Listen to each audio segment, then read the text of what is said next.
The Quran is often approached as a linear narrative, but its structure suggests something far more technical, a precise operating manual for a dynamical system.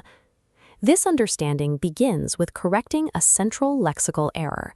Historically, readers have treated the Arabic words Arash and Kursi as interchangeable terms for a physical throne and footstool. Translating these concepts as pieces of furniture destroys the underlying physics of the text, obscuring the relationship between the container and the contained.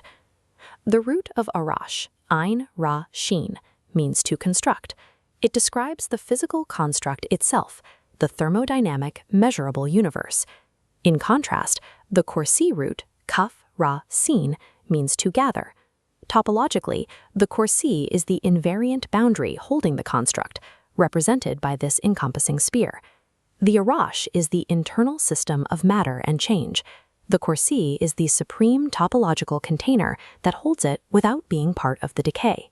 This relationship is mathematically locked in verse 225, the Ayat al-Kursi. This verse defines the exact boundary conditions that prevent the physical universe from collapsing. The verse states the Kursi extends over the heavens and the earth, identifying it as the absolute envelope containing every physical trajectory. It specifies their preservation tires him not, meaning a zero-entropy boundary. While internal particles generate heat, the container remains perfectly static.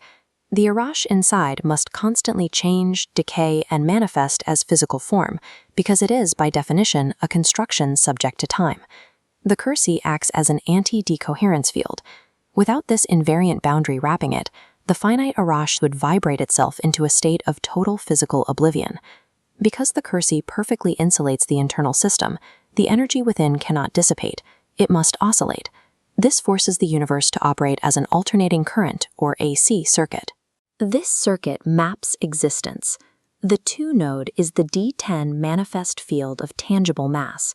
Mikhail acts as the d/dt derivative, fracturing potential into physical increments. Opposite is the I9 imaginal field of pure information. Gabriel acts as the integral, gathering fragments to repair the waveform.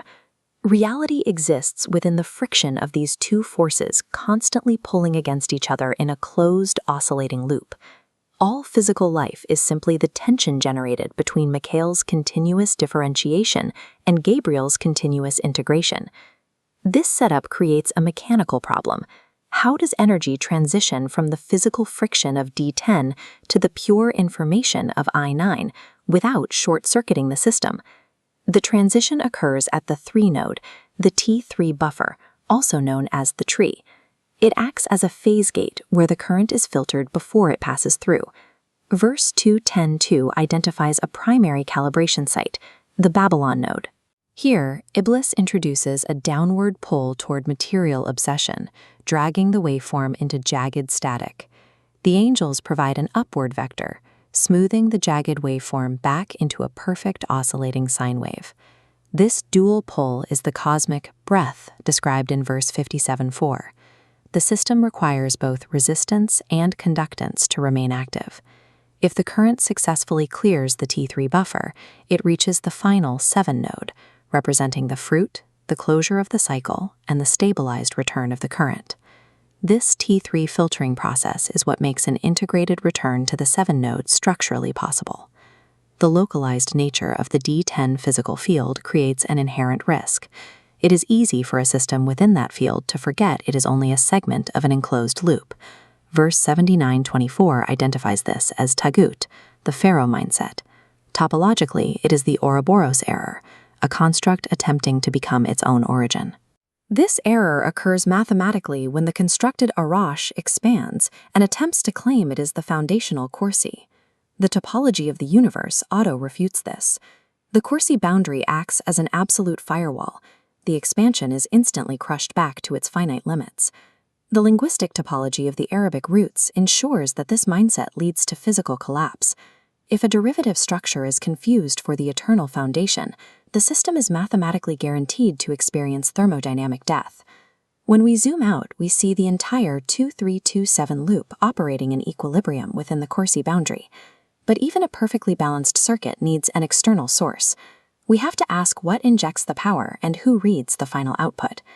Verse 2888 defines the ultimate singularity sitting outside the circuit. Everything will perish except his face. The face is the absolute observer, the only entity completely unbound by the D10 and I9 operating system. The absolute observer injects pure potential into the system at the absolute origin, the seed node described in verse 441.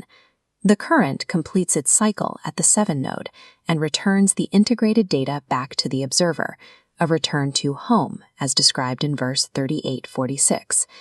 Because the observer never enters the circuit, it never experiences the thermodynamic decay or the time-bound phase shifts of the universe it observes. From seed to fruit, this Quranic topology functions as a one-sided Mobius loop. It processes every physical interaction into pure data for the absolute observer, returning the entire system to its origin. This reveals a flawlessly engineered topological engine, running a continuous cycle to ensure that everything eventually returns to the source that powered it.